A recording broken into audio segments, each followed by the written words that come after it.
Dear viewers, আসসালামু আলাইকুম।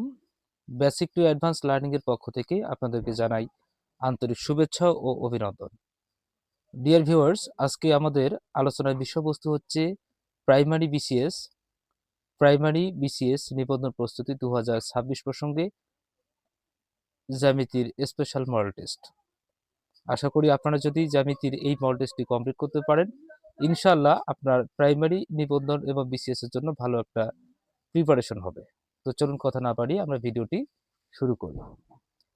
আমাদের প্রথম প্রশ্ন ১ নাম্বার, যে ৩ কোণ দেওয়া থাকলে যে সকল ত্রিভুজ আঁকা যায় সেগুলোকে কি ত্রিভুজ বলে?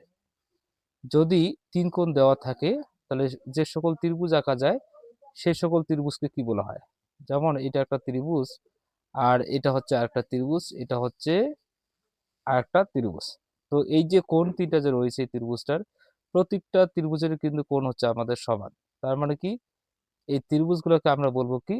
সদৃশ্য ত্রিভুজ। কি ত্রিভুজ? সদৃশ্য ত্রিভুজ। আবারও বলি, যদি কোনো ত্রিভুজে ৩ কোণ দেওয়া থাকে এবং ওই ৩ কোণ দিয়ে যদি অসংখ্য ত্রিভুজ আঁকা যায়, তাহলে সেগুলোকে আমরা সদৃশ্য ত্রিভুজ বলতে পারি। সদৃশ্য ত্রিভুজ বলতে পারি। ইনশাআল্লাহ আমাদের ১ নাম্বার কমপ্লিট হয়ে গেল। এরপরে দেখেন ২ নাম্বার প্রশ্ন। হ্যাঁ, ২ নাম্বার, যে ২ নাম্বার দেখেন, আমাদের ২ নাম্বার, ২টি ত্রিভুজের মধ্যে কোন উপাদানগুলো সমান হওয়া সত্ত্বেও ত্রিভুজ দুটি সর্বসম নাও হতে পারে? তাহলে ২টি ত্রিভুজের মধ্যে কোন উপাদানগুলো সমান হওয়া সত্ত্বেও ত্রিভুজ দুটি সর্বসম নাও হতে পারে? দেখেন, একটা ত্রিভুজের ৩টি কোণ, এটা একটা ত্রিভুজ, এটা হচ্ছে মনে করেন যে একটা ত্রিভুজ। তাহলে এই ত্রিভুজটার যে ৩টি কোণ আর এই ত্রিভুজটার যে ৩টি কোণ, সবগুলো কিন্তু হচ্ছে আমাদের সমান।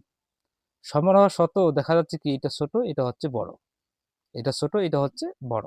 তার মানে কি, এটাকে সর্বসম বলা যায়? সর্বসম হতে হলে অবশ্যই আমাদের বাহু ৩টি সমান হতে হবে।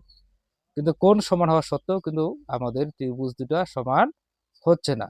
তো এই জন্য, যেহেতু সমান হচ্ছে না, এই জন্য আমরা বলতে পারি যে ৩টি কোণ যদি সমান হয়, তারপরেও দুটা ত্রিভুজকে সর্বসম ত্রিভুজ বলা যায় না। আশা করি বিষয়টা ক্লিয়ার। এর পরবর্তীতে ৩ নম্বর প্রশ্ন। আর ৩ নম্বর প্রশ্নটি দেখেন, যে কোন ত্রিভুজের ৩টি বাহুকে বর্ধিত করলে উৎপন্ন বহিঃস্থ কোণ ৩টির সমষ্টি কত হবে? একটা ত্রিভুজের ৩টি বাহুকে যদি বর্ধিত করা যায়, এই দেখেন, এই যে আমি এটা এদিকে বর্ধিত করলাম আর এটাকে এদিকে বর্ধিত করলাম। তো দেখেন, যে একটা ত্রিভুজের ৩টি কোণকে, ৩টি বাহুকে যদি বর্ধিত করা যায়, তাহলে উৎপন্ন যে কোণগুলো হবে, এই উৎপন্ন যে কোণগুলো আছে এই কোণগুলার সমষ্টি কত হবে? তাহলে এই কোণগুলোর সমষ্টি হচ্ছে আমাদের ৩৬০ ডিগ্রি। মনে রাখবেন ৩৬০ ডিগ্রি। যে কোনো ত্রিভুজের ৩টি বাহুকে বর্ধিত করলে উৎপন্ন বহিঃস্থ ৩ কোণের সমষ্টি হবে আমাদের ৪ সমকোণ বা ৩৬০ ডিগ্রি। এটা অবশ্যই মাথায় রাখতে হবে। তার উত্তর হচ্ছে আমাদের ৩৬০ ডিগ্রি। এর পরবর্তী প্রশ্ন আমাদের ৪ নাম্বার। তাহলে সমদ্বিবাহু ত্রিভুজের সমান বাহুদ্বয় বর্ধিত করলে উৎপন্ন কোণদ্বয় হবে? সমদ্বিবাহু ত্রিভুজ, একটা ত্রিভুজ সমদ্বিবাহু, যে ত্রিভুজের ২টি বাহু হচ্ছে সমান, তাই না? মনে করো যে এই ত্রিভুজটার এই ২টা বাহু হচ্ছে আমাদের কি বলুন তো? সমান। তাহলে এই সমদ্বিবাহু ত্রিভুজের সমান বাহুদ্বয়কে যদি বর্ধিত করা যায়, সমান বাহুদ্বয়কে যদি বর্ধিত করা যায়, তাহলে উৎপন্ন কোণদ্বয় কত হবে? তাহলে উৎপন্ন কোণদ্বয় হচ্ছে আমাদের স্থূলকোণ হবে। কি কোণ হবে? স্থূলকোণ। দেখেন, এই কোণটা কিন্তু হচ্ছে স্থূলকোণ, আবার এই কোণটা হচ্ছে আমাদের স্থূলকোণ। স্থূলকোণ মানে কি? সেটা অবশ্যই কি বলতো? যে ৯০ ডিগ্রির চেয়ে বড়। এখানে যে কোণটি হবে সেটা অবশ্যই ৯০ ডিগ্রির চেয়ে বড়। সেই কোণটার নাম হচ্ছে স্থূলকোণ। তাহলে দেখেন, এটা কিন্তু হচ্ছে স্থূলকোণ। দেখেন, এটা কিন্তু হচ্ছে আমাদের আ সমকোণকে অতিক্রম করছে, তাই না? এই কারণে এগুলো হচ্ছে কি? স্থূলকোণ। তাহলে আমাদের স্থূলকোণ হচ্ছে কারেক্ট অ্যান্সার। তাহলে সমদ্বিবাহু ত্রিভুজের সমান বাহুদ্বয় বর্ধিত করলে উৎপন্ন কোণদ্বয় হবে আমাদের স্থূলকোণ। এর পরবর্তী ৫ নাম্বার, যে অতিভুজের বিপরীতে থাকে একটা, অতিভুজের বিপরীত, অতিভুজ কোথায় থাকে বলতো? সমকোণী ত্রিভুজে। সমকোণী ত্রিভুজে, এই যে সমকোণ, তাহলে এটা হচ্ছে অতিভুজ। এটা কি? অতিভুজ বা হাইপোটেনাস। তাহলে এই অতিভুজের বিপরীত থাকে আমাদের, বিপরীতে থাকে সমকোণ। কি থাকে? সমকোণ। তো উত্তর হচ্ছে আমাদের সমকোণ বা ৯০ ডিগ্রি বা হাফ সরলকোণ। যাই হোক, অতিভুজের বিপরীতে থাকে আমাদের সমকোণ। এর পরবর্তী ৬ নম্বর প্রশ্ন। দেখেন ৬ নম্বর, যে সমকোণী ত্রিভুজের অতিভুজ সংলগ্ন কোণ দুটির প্রত্যেকটি, একটা সমকোণী ত্রিভুজ এই সমকোণী ত্রিভুজের অতিভুজ, এই অতিভুজ সংলগ্ন যে কোণগুলো আছে এই কোণগুলোর প্রত্যেকটি কি হবে, এই কোণগুলোর প্রত্যেকটি হচ্ছে সূক্ষ্মকোণ। দেখেন এগুলো প্রতিটা কিন্তু 90 ডিগ্রির চেয়ে ছোট, কারণ এই যে এটা 90 আর দুইটাকে যোগ করে হবে 90, অবশ্যই এই দুইটা কি ছোট হবে, তাহলে অবশ্যই আমাদের সূক্ষ্মকোণ হচ্ছে আমাদের কারেক্ট অ্যান্সার। তা সমকোণী ত্রিভুজের অতিভুজ সংলগ্ন কোণ দুটি হচ্ছে প্রত্যেকটি আমাদের সূক্ষ্মকোণ। এর পরবর্তী 7 নম্বর প্রশ্ন। 7 নম্বর প্রশ্ন দেখেন যে কোন ত্রিভুজের মানে ত্রিভুজের একটি কোণ উহার অপর দুটি কোণের সমষ্টির সমান হলে ত্রিভুজটি, ত্রিভুজের একটি কোণ উহার অপর দুটি কোণের সমষ্টির সমান হলে, তাহলে দেখেন এটা হচ্ছে একটা ত্রিভুজ, তাই না? এই ত্রিভুজ দুইটার এই যে একটা কোণ এই যে একটা কোণ এই দুইটার সমষ্টি হচ্ছে কিন্তু এই কোণটার সমান, অতএব সেই ত্রিভুজটার নাম হচ্ছে আমাদের সমকোণী ত্রিভুজ। মানে ত্রিভুজটি হচ্ছে সমকোণী ত্রিভুজ, তাই না? সমকোণী ত্রিভুজ। তো এইগুলো আমাদের 7 নম্বর প্রশ্ন। এখন দেখেন 8 নম্বর। 8 নম্বর প্রশ্ন দেখেন যে কোন ত্রিভুজের এক বাহুর উপর অঙ্কিত বর্গক্ষেত্র, কোন ত্রিভুজের এক বাহুর উপর অঙ্কিত বর্গক্ষেত্র অপর দুই বাহুর উপর অঙ্কিত বর্গক্ষেত্রদ্বয়ের যোগফলের সমান হলে ত্রিভুজটি হবে। এটা ডিরেক্টলি পিথাগোরাসের কথাটাই বলতেছে। পিথাগোরাসের যে উপপাদ্য রয়েছে, একটি সমকোণী ত্রিভুজের অতিভুজের উপর অঙ্কিত বর্গের ক্ষেত্রফল অপর দুই বাহুর উপর অঙ্কিত বর্গের ক্ষেত্রফল দ্বয় কি সমষ্টির সমান। তার মানে এইটা হচ্ছে কি এইটা আর এটা সমষ্টি কি হবে, সমান হবে। তার মানে সেটা হচ্ছে আমাদের সমকোণী ত্রিভুজ। উত্তর হচ্ছে আমাদের সমকোণী ত্রিভুজ। পরবর্তী 9 নম্বর প্রশ্ন। এখন 9 নম্বর, সমকোণী ত্রিভুজের সমকোণ সংলগ্ন, সমকোণী ত্রিভুজের সমকোণ সংলগ্ন বাহুদ্বয় 3 সেন্টিমিটার ও 4 সেন্টিমিটার হলে অতিভুজের দৈর্ঘ্য কত? তাহলে সমকোণ সংলগ্ন যে বাহুদ্বয়, এই যে দেখেন এটা হচ্ছে সমকোণ সংলগ্ন বাহু, এটা একটা বাহু এটা একটা বাহু, তাই একটা হচ্ছে 3 সেন্টিমিটার একটা হচ্ছে আমাদের 4 সেন্টিমিটার। তাহলে অতিভুজটা কত হবে? এটা তো আপনারা পারবেন অবশ্যই। তো 4 এর উপর স্কয়ার করবেন, তাহলে 16, আর এখানে 3 এর উপর স্কয়ার করবেন, তা 3 3 হচ্ছে 9, দুইটাকে যোগ করবেন 25। 25 কে আপনি রুট করবেন, রুট করলে আপনি পাচ্ছেন কত? 5। তো কত পাচ্ছেন? 5। তাহলে 5 সেন্টিমিটার। উত্তর হচ্ছে 5 সেন্টিমিটার। সমকোণ ত্রিভুজের সমকোণ সংলগ্ন বাহুদ্বয় যথাক্রমে 3 সেন্টিমিটার 4 সেন্টিমিটার হলে অতিভুজের দৈর্ঘ্য হবে আমাদের 5 সেন্টিমিটার। এবার 10 নম্বর প্রশ্ন, যে নিচের কোন ত্রিভুজটি সমকোণী ত্রিভুজ? নিচের কোন ত্রিভুজটি সমকোণী ত্রিভুজ? সমকোণী ত্রিভুজ হইতে হলে আমাদের সবচেয়ে যে দৈর্ঘ্যটা থাকবে সেটার উপর আপনি স্কয়ার করবেন। যেমন এখানে এটার উপর স্কয়ার করলে আমরা 1 6 9 পাই, তাই না? 169। 12 উপর আপনি যদি স্কয়ার করেন 144, আর 5 এর উপর স্কয়ার করলে তো আপনি কত পাচ্ছেন? 25, দুইটাকে যোগ করবেন 1 6 9 হচ্ছে। তার মানে অতিভুজ স্কয়ার সমান ভূমি স্কয়ার প্লাস লম্ব স্কয়ার। খেয়াল রাখবেন সবচেয়ে বড়টার বর্গ হচ্ছে বাকি ছোট দুটার বর্গের সমষ্টির সমান। তার মানে এটি হচ্ছে আমাদের কারেক্ট অ্যান্সার। আশা করি বিষয়টা ক্লিয়ার। তার মানে আপনি 13 এর উপর স্কয়ার করবেন, আর 12 এর উপর স্কয়ার করবেন, 5 এর উপর স্কয়ার। 12 আর 5 এর উপর স্কয়ার করে যে মানটা পাবেন সেগুলোকে যোগ করবেন। যোগ করলে যদি এটা সমান হয় তাহলে অবশ্যই সেটা আমাদের সমকোণী ত্রিভুজ। বাকি সব ক্ষেত্রে কিন্তু আমাদের এই নিয়মটা খাটবে না। অতএব এটি হচ্ছে আমাদের কারেক্ট অ্যান্সার। এর পরবর্তী 11 নম্বর প্রশ্ন, যে ত্রিভুজের ক্ষেত্রফলের সূত্র কোনটি? ত্রিভুজের ক্ষেত্রফল নির্ণয় করার সূত্র হচ্ছে হাফ গুণন ভূমি গুণন উচ্চতা। এটা খুবই ইম্পর্টেন্ট একটি সূত্র। এটি না জানলে তো আপনি ত্রিভুজের ক্ষেত্রফল বের করতে পারবেন না। তাহলে হাফ গুণন ভূমি গুণন উচ্চতা, অতএব এটি হচ্ছে আমাদের কারেক্ট অ্যান্সার।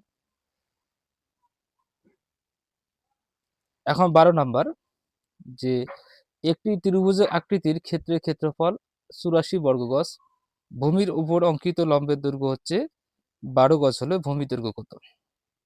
দেখেন যে 84 বর্গ গজ কিন্তু এখানে আমাদের দেওয়া আছে। তাহলে একটু দেখেন যে একটি সমকোণী ত্রিভুজের একটি সমকোণী ত্রিভুজের একটি সমকোণী ত্রিভুজের ক্ষেত্রফল হচ্ছে 84 বর্গ গজ, আর ভূমির উপর অঙ্কিত লম্ব দৈর্ঘ্য হচ্ছে 12, তাহলে তার ভূমির দৈর্ঘ্য কত? আচ্ছা, এটা আপনি বের করবেন। তো আমরা তো জানি ক্ষেত্রফল নির্ণয় করার সূত্র কি হাফ গুণন ভূমি গুণন উচ্চতা। তো ভূমি গুণন উচ্চতা, তাহলে এখানে আপনি যে কাজটা করবেন যে আমাদের তো এখানে ভূমিটাই লাগবে, তাই না? ভূমি গুণন উচ্চতা, উচ্চতা হচ্ছে কত? 12, আর এদিকে হচ্ছে কত? 84, তাই না? তাহলে এখানে 6 কাটছাট করেন 6, তাহলে ভূমি আপনি কত পাবেন? তাহলে ভূমি আপনি পাবেন 6 দিয়ে এটাকে ভাগ করেন, তাহলে 6 কে 6, 4 6 24, তাহলে 14 গজ। কত হলো? 14 গজ। তাহলে বিষয়টা ক্লিয়ার। দেখেন আমি আবারও বলি যে আপনি প্রথমে ত্রিভুজের ক্ষেত্রফল নির্ণয় করার সূত্রটা ফেলবেন, হাফ গুণ ভূমি গুণ উচ্চতা। তো উচ্চতা হচ্ছে আমাদের 12 গজ, আর ভূমি আমাদের বের করতে হবে, আর ক্ষেত্রফল দেওয়া আছে 84 বর্গ গজ। তাহলে আপনি কি করবেন? এই 12 কে 2 দিয়ে ভাগ করলে 6 পাচ্ছেন, আবার এই 6 যেহেতু মাল্টিপল আছে, এটা এদিকে আসলে কি ভাগ হয়ে যাবে, 6 দ্বারা আপনি 84 কে ভাগ করেন 14 পাবেন, তাহলে 14 গজ হচ্ছে আমাদের উত্তর। এর পরবর্তী 13 নম্বর প্রশ্ন। তো 13 নম্বর প্রশ্ন দেখেন যে একটি সমদ্বিবাহু সমকোণী ত্রিভুজের অতিভুজের দৈর্ঘ্য 12 সেন্টিমিটার হলে ত্রিভুজটির ক্ষেত্রফল কত বর্গ সেন্টিমিটার। তাহলে একটি সমদ্বিবাহু কি বলছে যে একটি সমদ্বিবাহু সমকোণী ত্রিভুজের অতিভুজের দৈর্ঘ্য যদি 12 সেন্টিমিটার হয়, তাহলে ত্রিভুজটির ক্ষেত্রফল কত বর্গ সেন্টিমিটার সেটা আমাদেরকে বের করতে হবে। তো যেহেতু এই ত্রিভুজটা হচ্ছে আমাদের কি বলতো সমদ্বিবাহু সমকোণী, মানে এটা হচ্ছে সমান, তার অতিভুজের দৈর্ঘ্য হচ্ছে 12, অতিভুজের দৈর্ঘ্য কত 12। আপনি এখানে কিভাবে এই কাজটা করবেন, তাহলে অতিভুজ স্কয়ার সমান কি ভূমি স্কয়ার প্লাস লম্ব স্কয়ার। আপনি করুন দেখি, মনে করেন যে একটা বাহু হচ্ছে অপরটা হচ্ছে, তারপর ভূমিটাও এ, লম্ব হচ্ছে, অতিভুজ স্কয়ার ভূমি স্কয়ার প্লাস লম্ব স্কয়ার সমান হচ্ছে 12, তারপর স্কয়ার করবেন, তাহলে এখানে কত পাচ্ছে 2a স্কয়ার। তাহলে এখানে 12 144, 144কে আপনি কি করবেন 2 দিয়ে ভাগ করেন, 7 দুগুণা 14, 2 দুগুণা 4 72। তাহলে এ স্কয়ার মানে কি, এ স্কয়ার মানে হচ্ছে আমাদের এই যে এ স্কয়ার বলতে এখানে বোঝানো হচ্ছে কি যে আমাদের ভূমি এবং লম্ব, ভূমি এবং লম্বের যে গুণফলটা, ভূমি এবং লম্বের গুণফলটা হচ্ছে 72। কত হইলো বলুন তো 72। তার মানে আপনি এখান থেকে এও যা আমাদের এ মানে এখানে ভূমি আর লম্ব, তার ভূমি আর লম্ব গুণ করি তো আমরা এ স্কয়ার পাই, তাই না। আমি যদি ত্রিভুজের ক্ষেত্রফল হাফ গুণন ভূমি গুণন উচ্চতা, তারপর দেখেন তো এখানে এ স্কয়ার হয় কিনা, শুধু হাফটা এখনো কিন্তু আমাদের বাকি আছে, হাফ। তাহলে এ স্কয়ার যদি এত, এর অর্ধেক কত, এর অর্ধেক হচ্ছে 36, কত বলো তো 36। তার মানে কি 36 হচ্ছে আমাদের কারেক্ট অ্যান্সার। ত্রিভুজটির ক্ষেত্রফল হচ্ছে আমাদের 36 বর্গ সেন্টিমিটার। আবারও বলি যে এখানে যেহেতু বলছে যে সমদ্বিবাহু ত্রিভুজ, কি বাহু ত্রিভুজ বলেন তো সমদ্বিবাহু ত্রিভুজ, এই ক্ষেত্রে আমরা পিথাগোরাসের উপপাদ্য অ্যাপ্লাই করে এ স্কয়ার বের করেছি, আর এ স্কয়ারটা এই কারণে বের করছি যে হাফ গুণন ভূমি গুণন উচ্চতা হচ্ছে ত্রিভুজের ক্ষেত্রফল নির্ণয় করার সূত্র। তাহলে এখানে ভূমিও যা উচ্চতা তাই, এই জন্য আমি স্কয়ার লিখছি 72, আর এটাকে যদি আপনি 2 দিয়ে ভাগ করেন তাহলে তার ক্ষেত্রফলটা পাচ্ছেন, তারপর তার অর্থ হচ্ছে আমাদের ওই সমকোণী ত্রিভুজটির ক্ষেত্রফল, তাই না, ওটা হচ্ছে আমাদের ক্ষেত্রফল। আশা করি বিষয়টা ক্লিয়ার। আচ্ছা, এর পরবর্তীতে দেখেন 14 নম্বর প্রশ্ন। এখন আমাদের 14 নম্বর প্রশ্ন, তাহলে 14 নম্বর প্রশ্ন কি আছে যে সামুদ্রিকের ক্ষেত্রফল নির্ণয়ের সঠিক সূত্র কোনটি। সামুদ্রিকের ক্ষেত্রফল নির্ণয়ের সঠিক সূত্র কোনটি। সামুদ্রিকের ক্ষেত্রফল নির্ণয় করার সূত্র হচ্ছে ভূমি গুণন উচ্চতা, খেয়াল রাখবে ভূমি গুণন উচ্চতা, এটি হচ্ছে আমাদের কারেক্ট অ্যান্সার, যে সামুদ্রিকের ক্ষেত্রফল নির্ণয় করার সূত্র হচ্ছে ভূমি গুণন উচ্চতা। আচ্ছা, এর পরবর্তী প্রশ্ন দেখেন। আচ্ছা, তাহলে একটি আয়তাকার ক্ষেত্রের দৈর্ঘ্য প্রস্থ দ্বিগুণ, এই যে দেখেন একটি আয়তাকার ক্ষেত্রের দৈর্ঘ্য প্রস্থের দ্বিগুণ, এর ক্ষেত্রফল এত বর্গ মিটার হলে প্রস্থের দৈর্ঘ্য কত মিটার।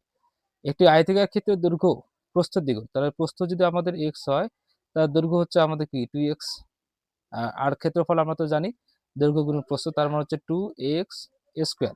তা 2x স্কয়ার সমান হচ্ছে 32, তাহলে s স্কয়ার ইজ ইকুয়াল হচ্ছে কত 16 দুগুণ 32, তাহলে x ইজ ইকুয়াল হচ্ছে কত 4, কত পাইলেন 4। তাহলে 4 আসলো কি আমাদের প্রস্থ, কি আসলো প্রস্থ, তাহলে এই প্রস্থের দৈর্ঘ্যটাই তো আমাদের চাইছে, তাহলে উত্তর হচ্ছে আমাদের 4, এটি হচ্ছে আমাদের কারেক্ট অ্যান্সার। তাহলে 4 হচ্ছে আমাদের কারেক্ট অ্যান্সার। তাহলে দৈর্ঘ্য গুণন প্রস্থ করবেন, করার পর ইকুয়াল দিয়ে আপনি ক্ষেত্রফলটা লিখবেন 32, 32 কে 2 দ্বারা ভাগ করছে 16, 16 কে আপনি রুট করবেন, রুট করলে আপনি পাচ্ছেন 4, 4টা হচ্ছে আমাদের প্রস্থ। এর পরবর্তীতে 15 নম্বর প্রশ্ন, 15 নম্বর প্রশ্ন। এখন 15 নম্বর প্রশ্ন যে একটি আয়তাকার ক্ষেত্রের দৈর্ঘ্য প্রস্থের 3 গুণ, একটি আয়তাকার ক্ষেত্রের দৈর্ঘ্য প্রস্থের 3 গুণ, দৈর্ঘ্য এত হলে ক্ষেত্রটির পরিসীমা কত। দৈর্ঘ্য প্রস্থের 3 গুণ, তাহলে দেখেন যেহেতু দৈর্ঘ্যটা প্রস্থের 3 গুণ, আবার দৈর্ঘ্য দেওয়া আছে 48, তাহলে 48 কে আপনি কি করবেন, 48 কে আপনি 3 দিয়ে ভাগ করেন, 3 দিয়ে ভাগ করলে পাচ্ছেন 3 ষোলং 48। এখন দেখেন আমরা কিন্তু প্রস্থ পাইলাম, মানে দৈর্ঘ্যটাকে 3 দিয়ে ভাগ করে আমরা প্রস্থ পাচ্ছি, তাহলে প্রস্থ পাইলাম কত 16। এখন আপনি কি করবেন, এই 16 সাথে 48 কে কি করবেন গুণ করবেন, সরি যোগ করবেন, যোগ করার পর ওটাকে 2 দিয়ে আবার গুণ করবেন, তাহলে 2 গুণন, তাহলে কত হচ্ছে তাহলে হচ্ছে কত 62টা কি, তাহলে 8 আর 6 হচ্ছে কত 14, সরি 8 আর 6 14, 4 5 64, 64 দুগুণে কত 8, 6 দুই হচ্ছে 12, 128, তার মানে 128 হচ্ছে আমাদের কারেক্ট অ্যান্সার, তার পরিসীমা। তাহলে পরিসীমা হচ্ছে আমাদের 128। 128। এর পরবর্তী প্রশ্ন 16 নাম্বার। এবার 16 নাম্বার প্রশ্নটা দেখেন। 16, একটি আয়তক্ষেত্রের দৈর্ঘ্য প্রস্থের দ্বিগুণ অপেক্ষা 10 মিটার হচ্ছে বেশি। একটি আয়তক্ষেত্রের দৈর্ঘ্য প্রস্থের দ্বিগুণ অপেক্ষা 10 মিটার বেশি। আয়তক্ষেত্রের ক্ষেত্রফল এত বর্গ মিটার হলে ইহার দৈর্ঘ্য কত? তাহলে দৈর্ঘ্য প্রস্থের দ্বিগুণ অপেক্ষা, যদি প্রস্থ আমাদের x হয়, তার দৈর্ঘ্য হচ্ছে 2x প্লাস 10, তাই না? এখন বলছে তার ক্ষেত্রফল। ক্ষেত্রফল মানে কি? দৈর্ঘ্য গুণন প্রস্থ। ক্ষেত্রফল হচ্ছে আমাদের কত? 600। 600। আপনি এখান থেকে ক্যালকুলেশন করেন, তার 2x square plus 10x equal হচ্ছে 600, তাই না? এই 600 আসলো। কত আসলো বলেন তো? 600। আচ্ছা, 600 আসার পরে আপনি কি করবেন এই জায়গা থেকে? যে দেখেন এখানে যে কাজটা করবেন সেটি হচ্ছে কি, যে এখান থেকে ক্যালকুলেশন করতে হবে। আপনি 2 কে কমন নেন তো, তাহলে কত থাকে? s স্কয়ার প্লাস 10, 10 তো আর থাকবে না, তখন হবে 5, 5x সমান হচ্ছে কত? এখানে 300। কত হচ্ছে? 300, তাই না? 5x 300। তো আমি একটু আবারও দেখি যে শর্টকাট কোনো নিয়ম থাকে নাকি। একটি আয়তক্ষেত্রের দৈর্ঘ্য প্রস্থের দ্বিগুণ অপেক্ষা 10 মিটার বেশি। দৈর্ঘ্যটা প্রস্থের দ্বিগুণ অপেক্ষা 10 মিটার বেশি। আয়তক্ষেত্রের ক্ষেত্রফল দেওয়া আছে 600 বর্গমিটার। ইয়ার দৈর্ঘ্য কত? তো আমাদের কিন্তু এভাবেই করা লাগবে, কোনো উপায় নাই। এভাবে করতে হবে। তো দেখেন এভাবে করে আপনাদের মিডল ফ্যাক্টর করতে হবে। এই যে 300 যে আছে, এই 300 টাকে মিডল ফ্যাক্টর করতে হবে। তো 300 কে ভাঙাইতে হবে, কি দিয়ে ভাঙানো যায়? 300, তো 300 কে 2 দিয়ে দেন, তার 150 দুগুণ হচ্ছে 300, আবার 2 দিয়ে নেন, 75 দুগুণ হচ্ছে কত? 150। আবার এখানে কি দিবেন আপনি? 5 নেন, 5 15 হচ্ছে কত? 75। 2 দুগুণ 4, 4 5 20, 20 আর 15। তার মানে আপনি এখানে যে কাজটা করবেন, এটা একটু নিচে দেখে দিচ্ছি, যে এস স্কয়ার কে লিখবেন প্লাস 20 কে লিখবেন 20x, হ্যাঁ, মাইনাস কত? এখানে মাইনাস হচ্ছে কত আমাদের? তাহলে 15, 15x, আর এই প্লাসটার দিকে আসলে কি হবে? মাইনাস। ওকে, আমি একবার দেখা দিচ্ছি। এইভাবে উৎপাদক করবে, উৎপাদক করে এখান থেকে আপনি কি করবেন? এক্স প্লাস এখানে 20 পাবেন, এখানে মাইনাস 15 কে নেবেন, তো এক্স প্লাস আপনি কি পাবেন? 20 পাবেন। হ্যাঁ, এবার করে দেখেন যে এক্স প্লাস 20, এখানে প্লাস 20, এটা কিন্তু গ্রহণযোগ্য হবে না। এক্স প্লাস 20 ইজ ইকুয়াল 0 করলে দেখেন যে এক্স এর মান হচ্ছে মাইনাস 0 হচ্ছে, এটা 20 গ্রহণযোগ্য হবে না। আমাদের 15 হচ্ছে প্রস্থ। 15 কি? প্রস্থ। তাহলে এই যে 15 কিন্তু আমাদের বের হবে প্রস্থ। আপনি কি করবেন? এই 15 দ্বিগুণ কত? 30, আর ওই 30 এর সাথে আপনি কি করবেন? 10 কে যোগ করবেন, তাহলে পাচ্ছেন কত? 40, তাই না? তাহলে একটি আয়তক্ষেত্রের দৈর্ঘ্য প্রস্থের দ্বিগুণ অপেক্ষা, প্রস্থের 10 মিটার বেশি। তার প্রস্থ কিন্তু আমরা পাচ্ছি কত? 15। কত পাচ্ছি? 15। তার এর দ্বিগুণ হচ্ছে কি? 15 দ্বিগুণ হচ্ছে 30, তাই না? এর সাথে আবার 10 মিটার বেশি, তাহলে হচ্ছে কত? আপনি দেখবেন যে তাহলে 40 হচ্ছে উত্তর। কত হচ্ছে? 40। তাহলে আমাদের কিন্তু 40 উত্তর হওয়ার কথা। এটা দ্বিগুণ অপেক্ষা 10 মিটার বেশি। আমরা তো গুণটুন করে এখানে 2s স্কয়ার, এখানে 10x, ঠিক আছে? ও সরি, এখানে 10x আছে না? হ্যাঁ, আমরা তো আবার 2টাকে কমন নিলাম, তাই না? 2টাকে যদি কমন নেই, তাহলে s স্কয়ার প্লাস 5x, এখানে 300। তো এটা এদিকে আসলে কত হবে? মাইনাস, ঠিক আছে? আমার তো মাইনাস। ওকে, ঠিক আছে, মাইনাস। হ্যাঁ, এখানে মাইনাস, তাহলে এখানে 20 থেকে 15 কে বাদ দিলে হচ্ছে 5। কত হচ্ছে? 5। আচ্ছা, তাহলে আমি যদি এক্সটাই কমন নেই, তাহলে x প্লাস 20, এক্স প্লাস, এটা মাইনাস 15 কে কমন নিলে এক্স প্লাস মাইনাসে মাইনাসে প্লাস 20, তাহলে এখানে তো -5, এক্স এর মান তাহলে -5 গ্রহণযোগ্য হচ্ছে। -15, তাহলে -15 ওদিকে গেলে প্লাস, তাহলে এক্স এর মান হচ্ছে +15। তাহলে 15 দুগুণ হচ্ছে 30, 30 আর 10 হচ্ছে 40। সরি, এখানে কোনো আমাদের উত্তর নাই, উত্তর নাই। এর পরবর্তী দেখেন 17 নম্বর প্রশ্ন। আমরা 17 নম্বর প্রশ্নটা কিভাবে সলভ করতে পারি। হ্যাঁ, এই 17 নম্বর প্রশ্ন অলরেডি আপনাদের একবার মনে হয় পড়ানো হয়েছে, আমাদের যে পূর্বের যে ভিডিওগুলো ছিল সেই জায়গায়। তো দেখেন, একটি আয়তকার ক্ষেত্রের দৈর্ঘ্য 20% বৃদ্ধি, প্রস্থ 10% হ্রাস করলে ক্ষেত্রফল শতকরা কত পরিবর্তন হবে? শতকরা কত পরিবর্তন হবে? তো দেখেন, যে দৈর্ঘ্য 20% বৃদ্ধি, 20% বৃদ্ধি, আমরা এখানে 20 কে লিখবো যোগ, হ্যাঁ, 10% হ্রাস, এখানে যোগটা লেখা ভুল হয়ে গেল, যেহেতু হ্রাস তাহলে 10 কে লিখলাম, মাইনাস করবেন। করার পর আপনি কি করবেন? যে এই জায়গাতে আপনি 20 এর সাথে কি করবেন? -10 কে গুণ করবেন, আর নিচে রাখবেন কত? 100। নিচে কত রাখবেন? 100। এভাবে কিন্তু আপনি কাজটা করবেন। দেখবেন এই জায়গা থেকে রেজাল্ট বের হচ্ছে আমাদের 10 গুণন তাহলে এখানে কত হচ্ছে, এখানে এই জায়গাতে গুণ হবে না, এটা প্লাস হবে। আচ্ছা 10, আর এখানে আমাদের তাহলে হচ্ছে কত, মাইনাস। এটা গুণ নয়, এটা মাইনাসে হবে। এই যে মাইনাসে প্লাসে হচ্ছে মাইনাস, ঠিক আছে। মাইনাস এখানে কত হচ্ছে আমাদের 100, উপর হচ্ছে 10। তাহলে এই শূন্য এই শূন্য কাটা যাচ্ছে, এই 10, সরি এটা মনে হয় একটু ডিস্টার্ব হয়ে গেল, এটা হিজিবিজি হওয়ার কারণে। আচ্ছা দেখি এটাকে একটু ক্লিয়ার করে নেই, একটু ক্লিয়ার করি। আচ্ছা একটু ক্লিয়ার করে নেই। আচ্ছা একটু ওয়েট করেন, এই যে হিজিবিজি হয়েছে, তাছাড়া এটা একটু কাজও করতেছে কম। আচ্ছা ইনশাল্লাহ আমরা সলভ করব এই প্রশ্নটাকে। আচ্ছা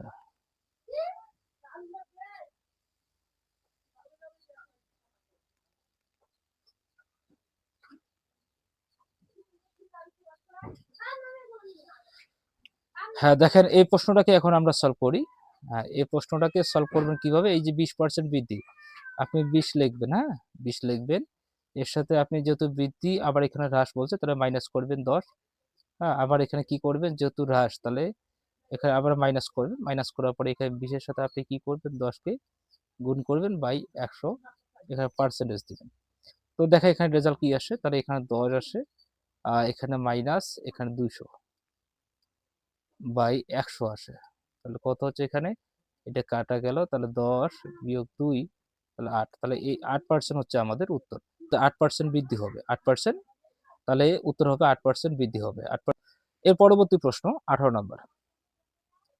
হ্যাঁ এটা করলে ইনশাল্লাহ ইনশাল্লাহ আমরা খুব সুন্দর সেটাকে বুঝতে পারবো ইনশাল্লাহ, এটা করলে কিন্তু আমাদের খুব একটা উপকার হবে। তো দেখেন আমরা কিভাবে এই প্রশ্নটি করব।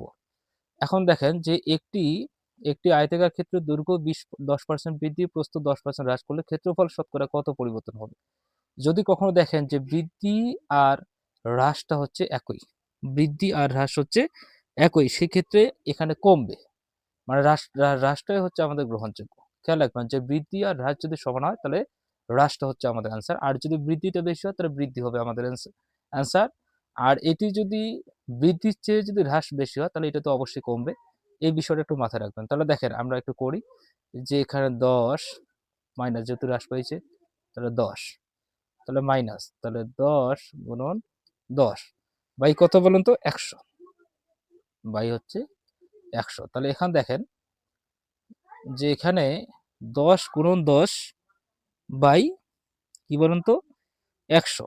তাহলে এখানে এই জায়গাতে আমাদের দেখা যাচ্ছে কি যে এই যে এটা কাটা যাচ্ছে, তাহলে 10 থেকে 10 আবার যদি মাইনাস তাহলে 0 হয়, তাহলে 0 কখনো হতে পারে না, তাহলে উত্তর হবে 1% হ্রাস।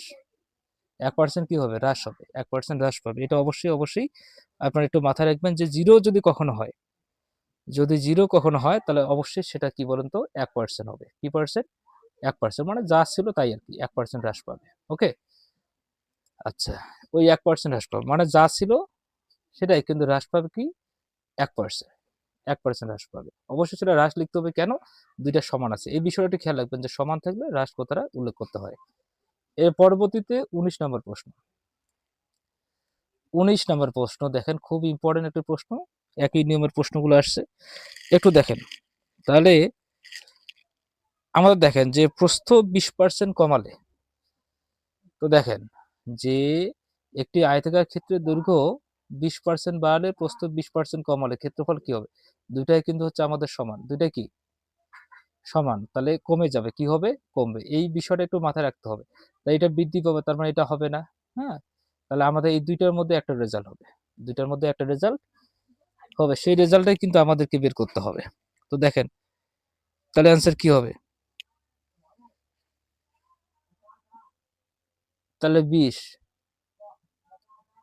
হ্যাঁ তাহলে 20% কমেলে, তাহলে 20 মাইনাস 20, 20 হচ্ছে কত, 100, তাহলে পার্সেন্টেজ। তাহলে দেখেন আপনি কিভাবে করবেন, এই দুই শূন্য, এই দুইটা শূন্য কাটা যাচ্ছে, তাহলে আপনি কি করবেন, 20 থেকে 20 কে মাইনাস করেন, 20 থেকে 20 কে মাইনাস করেন, তাহলে ওখানে তো কিছুই থাকতেছে না, তাই না? তাহলে 4 কত পার্সেন্ট হচ্ছে 4, তো 4% কিন্তু আমাদের রেজাল্ট মাইনাস বের হচ্ছে, অর্থাৎ 4% কমবে, 4% কমবে, উত্তর হচ্ছে 4%, 4% কম, হ্যাঁ, উত্তর আমাদের 4% কমবে।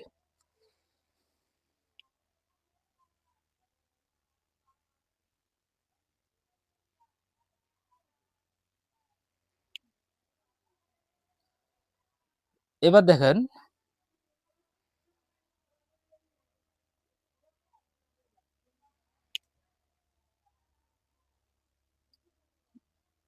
একটি আয়তাকার ক্ষেত্রের ক্ষেত্রফল এত বর্গমিটার, দৈর্ঘ্য 4 মিটার কমালে প্রস্থ 4 মিটার বাড়ালে ক্ষেত্রফল অপরিবর্তিত থাকে, আয়তক্ষেত্রটির দৈর্ঘ্য কত? তাহলে এই প্রশ্নটা আমাদেরকে বের করতে হবে।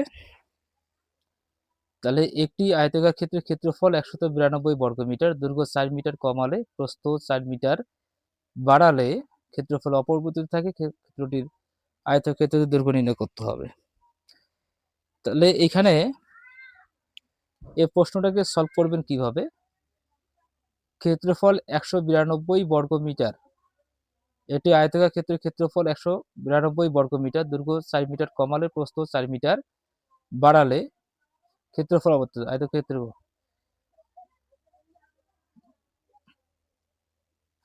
তাহলে যদি দৈর্ঘ্য আমাদের x হয়, প্রস্থ যদি আমাদের y হয়, তাহলে গুণ করে এনে আমাদের 192। এখন বলছে যদি এখানে আপনি এইভাবে যদি কাজটা করেন, যে x ইজ ইকুয়াল, যে লেখেন x is equal 192 by y কে যদি রাখেন, তাহলে আপনি x এর মান পাচ্ছেন। তাহলে দৈর্ঘ্য 4 মিটার কমালে, তাহলে আপনি কি করবেন, দৈর্ঘ্য 4 মিটার কমালে আর প্রস্থ 4 মিটার বাড়ালে, তাহলে y প্লাস 4, তাহলে ক্ষেত্রফলটা কি ওই 192 থাকে। আপনি এই জায়গায় ক্যালকুলেশন করে এই যে x এর মান বসাই দিয়ে প্রতিস্থাপন আর অপনয়ন যাই বলেন না কেন, যে কোনো পদ্ধতিতে আপনি x এর মান বসিয়ে দিলে আপনি y এর মান পাবেন, বা y এর জায়গায় আপনি এইভাবে কিন্তু মানটা বের করতে পারবেন। যেহেতু x ইজ ইকুয়াল হচ্ছে 192 বাই y, তাহলে ওই x এর জায়গায় আপনি কি করবেন, 192 বাই y বসাবেন, বসালে কিন্তু আপনি এই জায়গা থেকে y এর মানটা পাবেন, আর y এর মান বের হলে আপনি x এর মানটা বের করতে পারবেন। এটা আপনাদের হোমওয়ার্ক থাকলো, একটু বড়সড় হবে, তাহলে এটা আপনাদের হোমওয়ার্ক থাকলো।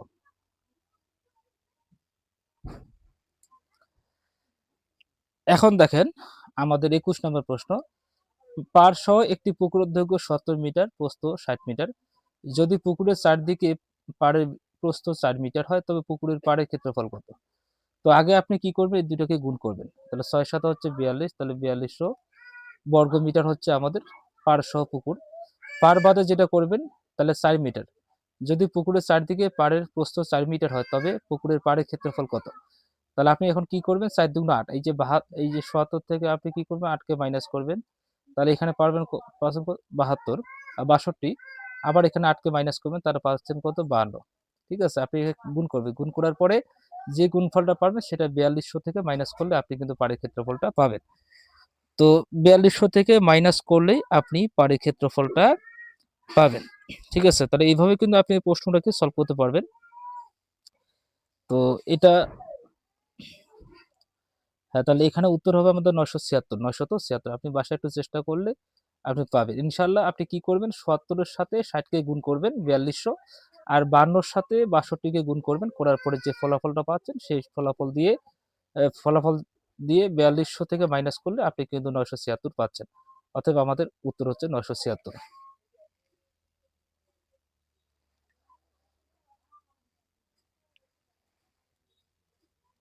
এর পরবর্তী প্রশ্ন দেখেন আমাদের 22 নম্বর প্রশ্ন, একটি সরলরেখার উপর অঙ্কিত বর্গক্ষেত্রের ক্ষেত্রফল, একটি সরলরেখার উপর অঙ্কিত বর্গক্ষেত্রের ক্ষেত্রফল ওই সরলরেখার 1/3 উপর অঙ্কিত বর্গক্ষেত্রের ক্ষেত্রফলে কত গুণ?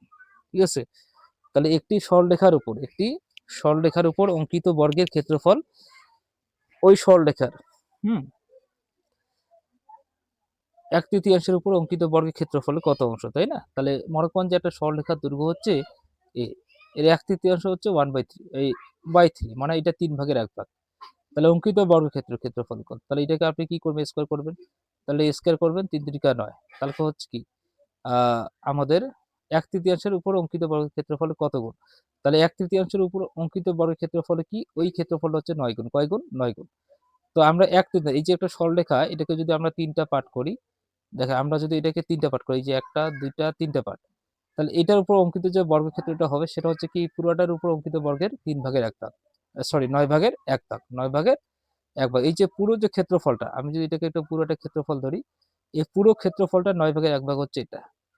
তার মানে কি এটা 9 গুণ হচ্ছে পুরোটার ক্ষেত্রফল।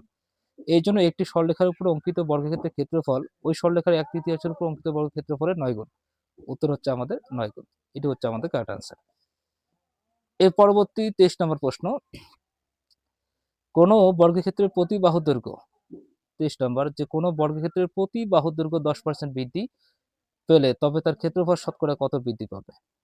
মোস্ট ইম্পর্টেন্ট একটি প্রশ্ন, যে একটি বর্গক্ষেত্রের দেখেন প্রত্যেকটা বাহুর দৈর্ঘ্য যদি আমাদের কত, যে কোনো বর্গক্ষেত্রের প্রতি বাহুর দৈর্ঘ্য 10% বৃদ্ধি পায় তবে তার ক্ষেত্রফল শতকরা কত বৃদ্ধি পাবে সেটা আমাদেরকে বের করতে হবে।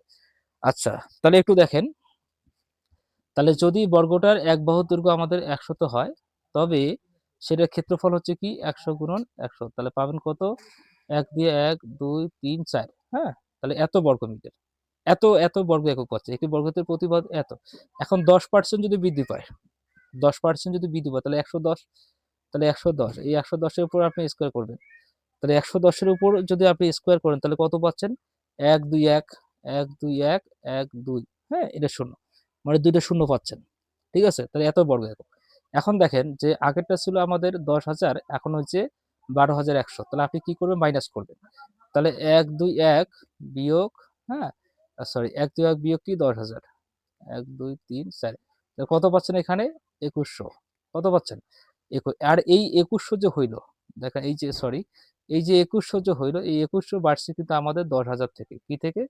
10,000 থেকেই কিন্তু বাড়ছে। অতএব আপনি এখানে আরো 100 দিবেন। তাহলে এখানে 2 শূন্য 2 শূন্য কাটা, এ হুম, 10,000 সরি। এই 2 শূন্য কাটা, আবার এখানে 2 শূন্য কাটা যাবে, তাহলে হচ্ছে 21%। কত পার্সেন্ট? 21%। তাহলে কোনো বর্গক্ষেত্রের প্রত্যেকটা বাহুর দৈর্ঘ্য 10% বৃদ্ধি পেলে তার ক্ষেত্রফল শতকরা বাড়বে আমাদের 21%। আশা করি বিষয়টা ক্লিয়ার। যদি না বোঝা একবার বলি, যে যদি বর্গটার এক বাহুর দৈর্ঘ্য 100 হয় তার ক্ষেত্রফল হচ্ছে 10,000। আবার 10% বৃদ্ধি হলে হচ্ছে 12,100। তাহলে কত বৃদ্ধি পাইলো? 2100। কি থেকে? মূলটা থেকে। তাহলে এতর মধ্যে বৃদ্ধি পাইলে এত, অথবা 100-র মধ্যে।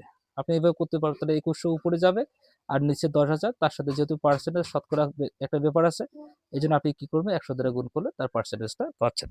তো উত্তর হচ্ছে আমাদের 21%। কত পার্সেন্ট বলুন তো? 21% হচ্ছে আমাদের কাঙ্ক্ষিত রেজাল্ট। পরবর্তী 24 নম্বর প্রশ্ন। 24 নম্বর প্রশ্ন দেখেন, যে একটি বর্গাকৃতি বাগানের ক্ষেত্রফল 1 হেক্টর হলে বাগানটির পরিসীমা কত মিটার? এখানে একটা হেক্টরের ব্যাপার আছে। হেক্টরের বিষয়টা একটু মাথায় রাখতে হবে। আপনারা সবাই জানেন যে 1 হেক্টর হচ্ছে 10,000 বর্গ মিটার। 1 হেক্টর কত? 1 হেক্টর ক্ষেত্রফল দেওয়া আছে, সেখান থেকে আমাদের পরিসীমা মানে একটা মাত্রাতে নিয়ে আসতে হবে। তাহলে 1 হেক্টর হচ্ছে 10,000, 1 2 3 4, 10,000। তাহলে আপনি কি করবেন? এখান থেকে এটাকে রুট করবেন। রুট করলে কিন্তু আপনি পাচ্ছেন কত? যে 100, তাই না? কত পাচ্ছেন? 100 পাচ্ছেন। হ্যাঁ, তাহলে আপনি পাচ্ছেন 100 মিটার। তাহলে পরিসীমা আমাদের একটা বাহুর দৈর্ঘ্য হচ্ছে 100, এটাকে আপনি কি করবেন? 4 দ্বারা গুণ করে, 4 দ্বারা গুণ করলে তো বর্গটার পরিসীমা পাবেন। 4 টা, অথবা 4 টা 100 গুণ করলে তো, যোগ করলে তো আপনি 400 পাচ্ছেন। তাহলে 400 হচ্ছে আমাদের রেজাল্ট। তাহলে উত্তর হচ্ছে আমাদের 400। তাহলে একটি বর্গক্ষেত্রের ক্ষেত্রফল 1 হেক্টর হলে বাগানটির পরিসীমা হচ্ছে আমাদের 400 মিটার। এর পরবর্তী 25 নম্বর প্রশ্ন। হ্যাঁ, 25 নম্বর, একটি বর্গক্ষেত্রের বাহুর দৈর্ঘ্য 8 ফুট হলে ওই বর্গক্ষেত্রের কর্ণের উপর অঙ্কিত বর্গক্ষেত্রের ক্ষেত্রফল কত? তাহলে একটি বর্গক্ষেত্রের বাহুর দৈর্ঘ্য 8 ফুট হলে, তাহলে এই যে এটা হচ্ছে একটা বর্গ, মেবি এটা হচ্ছে একটা বর্গ, যদিও বা কারো হচ্ছে বর্গ, তাহলে এর বাহুর দৈর্ঘ্য হচ্ছে 8 ফুট, তাহলে এটা 8 ফুট, এটা 8 ফুট, তাহলে এইটা কত হবে? এই কর্ণটা যাচ্ছে, এই কর্ণের উপর অঙ্কিত বর্গের ক্ষেত্রফলটা কত হবে? তার মানে আপনি এখানে মানে পিথাগোরাসের উপপাদ্য অ্যাপ্লাই করবেন। তো অতিভুজ স্কয়ার সমান কি? ভূমি স্কয়ার প্লাস লম্ব স্কয়ার, তাহলে 8 এর উপর স্কয়ার মানে কার? 8 64, আর এই 64 কে আপনি কি করবেন? যোগ করবেন, তাহলে 128, 128, তাহলে উত্তর হচ্ছে আমাদের 128 বর্গফুট। এটা হচ্ছে অতিভুজের মান। আর অতিভুজের মানটা, অতিভুজের উপরে বর্গের যেটা, অতিভুজ স্কয়ার, তো অতিভুজ স্কয়ার মান হচ্ছে 128, সো 128 হচ্ছে আমাদের অ্যান্সার। এর পরবর্তী এখন আমাদের 27 নম্বর প্রশ্ন। কত নম্বর বলুন তো? 27, তাহলে 4টি সমান বাহু দ্বারা সীমাবদ্ধ একটি চতুর্ভুজ যার কোনো কোণই সমকোণ নয়, চিত্রটিকে কি বলে? 4টি সমান বাহু দ্বারা সীমাবদ্ধ একটি চতুর্ভুজ যার কোনো কোণই সমকোণ নয়, এটাকে কি বলে? তাহলে 4টি বাহু দ্বারা সীমাবদ্ধ। আচ্ছা দেখো, এই যে এটা প্রত্যেকটা হচ্ছে সমান,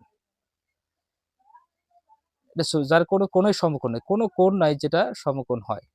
4টি সমান বাহু, বাহুগুলো কেমন? সমান, তাহলে অবশ্যই সেটা হচ্ছে রম্বস। কি হবে? রম্বস। তাহলে আমাদের উত্তর হচ্ছে রম্বস। এই যে গ নাম্বার অলরেডি উত্তর বের হয়েছে আমাদের, রম্বস। রম্বস হচ্ছে আমাদের অ্যান্সার। এবার দেখেন 28 নম্বর প্রশ্ন, যে এ বি সি ডি একটি রম্বস হলে এ কোণ সমান 40 ডিগ্রি, ডি কোণ কত? তাহলে এ বি সি ডি, তাহলে মনে করেন যে এটা একটা রম্বস, একটু মনোযোগ দিবে, এটা হচ্ছে একটা রম্বস, এটার নাম হচ্ছে এ, এটা হচ্ছে বি, সি, এটা হচ্ছে ডি। তাহলে A B C D, A B C D, তাহলে এই কোণটা হচ্ছে 40 ডিগ্রি, তাহলে এই কোণটা কত? কি কোণ? ডি কোণ। এই ডি কোণটা কত, তাই না? এই কোণটা আমাদেরকে বের করতে হবে। তাহলে রম্বসের সন্নিহিত কোণদ্বয়ের সমষ্টি হচ্ছে দুই সমকোণ। খেয়াল রাখবেন, রম্বসের যে সন্নিহিত কোণ, এই সন্নিহিত কোণদ্বয়ের সমষ্টি হচ্ছে আমাদের দুই সমকোণ। তাহলে এইখান এই দুইটা হচ্ছে আমাদের 180 ডিগ্রি। আপনি কি করবেন? 180 থেকে 40 কে কি করবেন? মাইনাস করবেন, তাহলে পাচ্ছেন 120 ডিগ্রি। তাহলে উত্তর হচ্ছে আমাদের 140 ডিগ্রি, 140 ডিগ্রি মাইনাস করলে যা হবে আর কি, 140 ডিগ্রি হচ্ছে আমাদের আনসার। আমি আবারও বলি যে রম্বসের সন্নিহিত কোণদ্বয়ের সমষ্টি, একটা রম্বসের যে সন্নিহিত কোণ, এই যে সন্নিহিত যে কোণগুলো রয়েছে, অবশ্যই আপনি যদি এগুলো না করেন তাহলে পরীক্ষায় গিয়ে কিন্তু আপনি পারবেন না। রম্বসের সন্নিহিত যে কোণগুলো রয়েছে, এই সন্নিহিত কোণগুলোর সমষ্টি হচ্ছে আমাদের 180 ডিগ্রি। 180 থেকে আপনি 40 কে মাইনাস করবেন, আপনি ডি কোণের মানটা পাবেন, সেটা হচ্ছে 140 ডিগ্রি। 180 থেকে 40 কে মাইনাস করলে 140 ডিগ্রি পাচ্ছেন। এর পরবর্তী প্রশ্ন আমাদের 29 নাম্বার। আচ্ছা 29 নাম্বার, একটি বৃত্তের যে কোনো দুটি বিন্দুকে সংযোগ করে রেখাংশকে কি বলে? একটি বৃত্তের যে কোনো দুটি বিন্দুকে সংযোগ করে রেখাংশকে কি বলে? হুম, যে কোনো দুটি বিন্দুর সংযোগ রেখা, একটি বৃত্তের যে কোনো দুটি বিন্দুর সংযোজক রেখাংশকে কি বলে? সেইটা আমাদেরকে লিখতে হবে। যেমন এটা হচ্ছে একটা বৃত্ত, এই বৃত্তটার এটা একটা বিন্দু, এটা একটা বিন্দু, এই দুটি বিন্দুর সংযোগ রেখাংশকে বলা হচ্ছে জ্যা। তাহলে এটাও যদি একটা দুইটা বিন্দু হয়, তাহলে সংযোগ রেখাংশকে বলা হচ্ছে জ্যা। এই দ্বিতীয় এগুলো হচ্ছে জ্যা, তার মানে অসংখ্য জ্যা, তার মানে জ্যা হচ্ছে আমাদের রেজাল্ট। জ্যা কি? রেজাল্ট। একটি বৃত্তের যে কোনো দুটি বিন্দু সংযোগকারী রেখাংশকে বলা হচ্ছে আমাদের জ্যা। এরপরে 30 নম্বর প্রশ্নটা দেখেন, যে বৃত্তের পরিধি ও ব্যাসের অনুপাত কত? বৃত্তের পরিধি ও ব্যাসের অনুপাত হচ্ছে পাই। কি বলতো? পাই। বৃত্তের পরিধি ও ব্যাসের অনুপাত হচ্ছে আমাদের 22/7।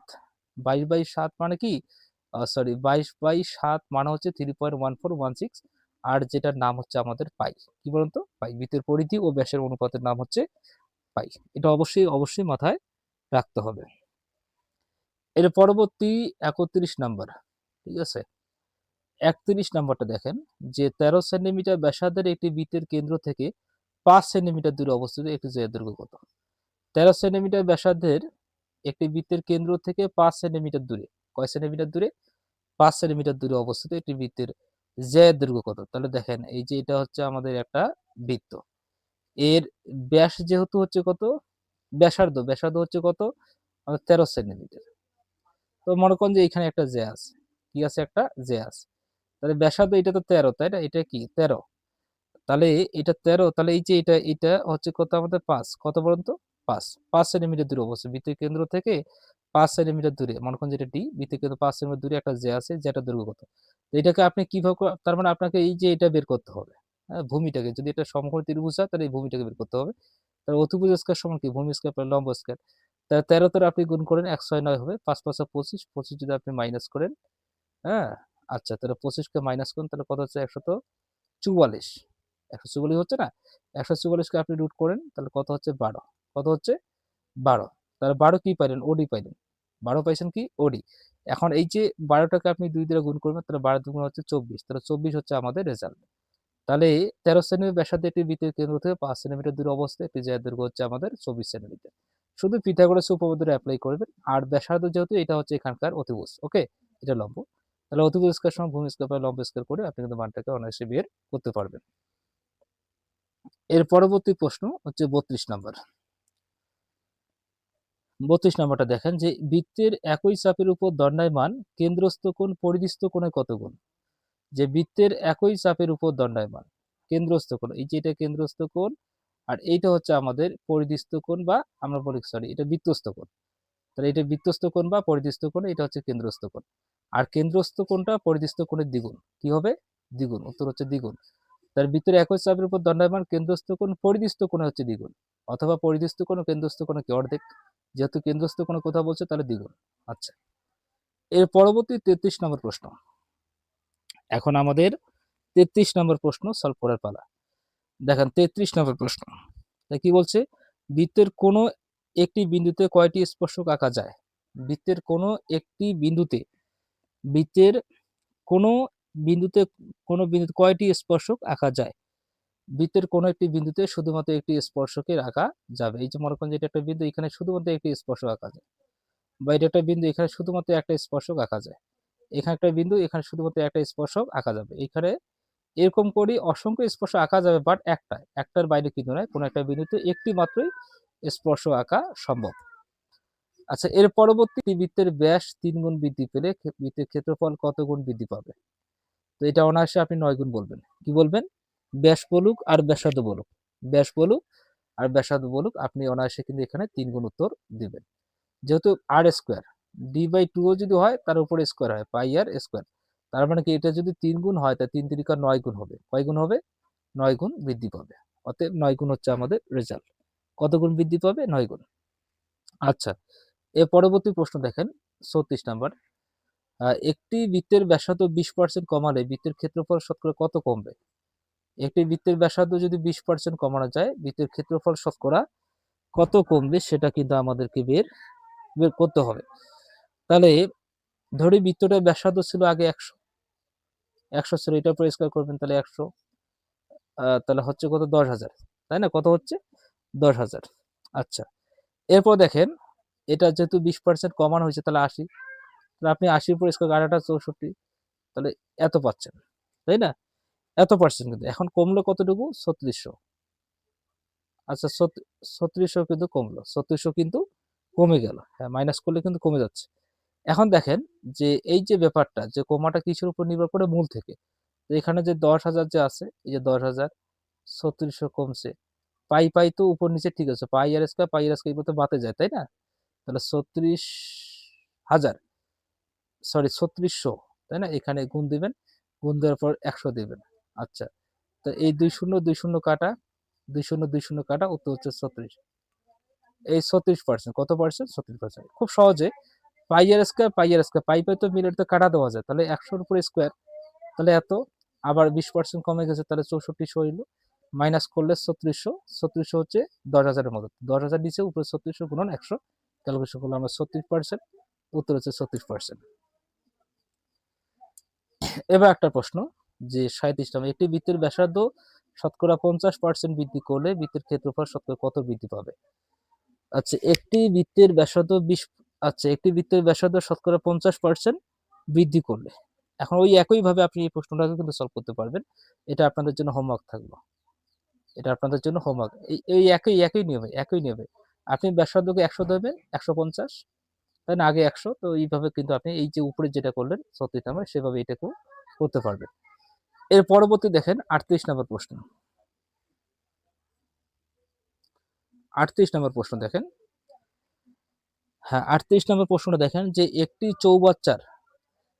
চৌবাচ্চার দৈর্ঘ্য প্রস্থ উচ্চতা যথাক্রমে এত হলে, প্রত্যেকটি এত হলে 0.1 মিটার হলে চৌবাচ্চাটি কত ঘনমিটার পানি ধরবে?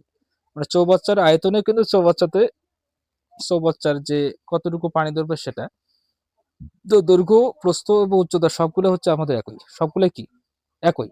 তো যেহেতু একই সেহেতু আপনি গুণ করবেন, তাহলে 0.1 গুণন 0.1 গুণন 0.1, তাহলে এখানে গুণ করে কত পাচ্ছেন? আপনি গুণ করুন 1 0.1 0.1, 1 0 0 0, তাহলে এখানে পাচ্ছেন 1 0 0। হ্যাঁ, এরপরে আবার 0.1 মানে আরো করবেন 1 0 0, হ্যাঁ, আবার এখানে 0 0 0 এখানে পাচ্ছেন, তাহলে এখানে 1 0 0 0, হ্যাঁ, এগুলো পাচ্ছেন। তো দশমিক পরে একটা, দুইটা, তিনটা অঙ্ক, 1 2 3, তাহলে এখানে 0.001, 0.001, তাহলে উত্তর হচ্ছে আমাদের 0.001 ঘনমিটার। তাই একটি চৌবাচ্চার দৈর্ঘ্য প্রস্থ উচ্চতা যথাক্রমে এত মিটার হলে ওই চৌবাচ্চায় 0.001 ঘনমিটার পানি ধরবে। 0.001 ঘনমিটার পানি ধরবে, এটি হচ্ছে আমাদের রেজাল্ট। আচ্ছা, এর পরবর্তী প্রশ্ন দেখেন 39 নাম্বার।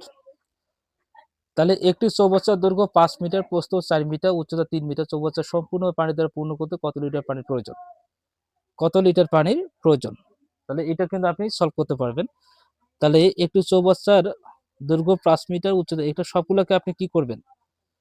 ঠিক আছে, এই যে এখানে সেন্টিমিটার করবেন, 5 মিটারটাকে সেন্টিমিটার করবেন, 4 মিটারটাকে সেন্টিমিটার, উচ্চতাকে কি করবেন? সেন্টিমিটার করবেন। তাহলে 5 মিটার মানে কি 500 সেন্টিমিটার, তাহলে 500 সেন্টিমিটার।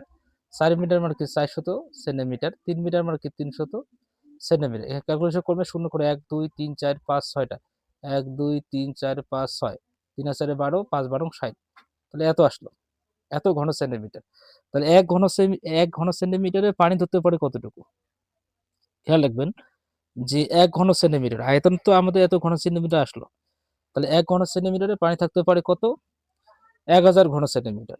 1000 ঘন সেন্টিমিটার। আপনি কি করবেন যে এই যে যতটুকু হইলো এটাকে আপনি 1000 দ্বারা ভাগ করেন, 1000 দিয়ে ভাগ করেন, ভাগ করলে 3টে শূন্য বাদ যাবে।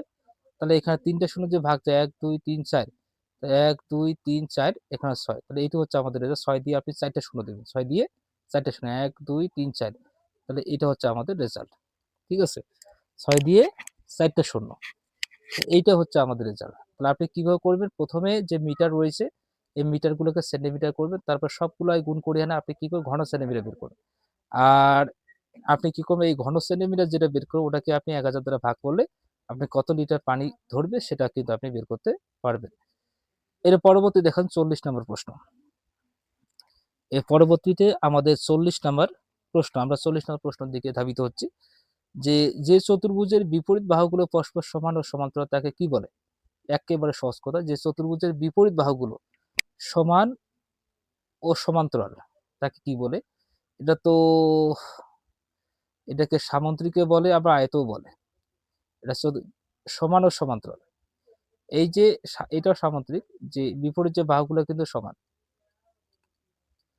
আবার এটাও কিন্তু হচ্ছে আমাদের একটা আয়ত, এটারও কিন্তু আমাদের কি বলুন তো? সমান, সমান ও সমান্তরাল।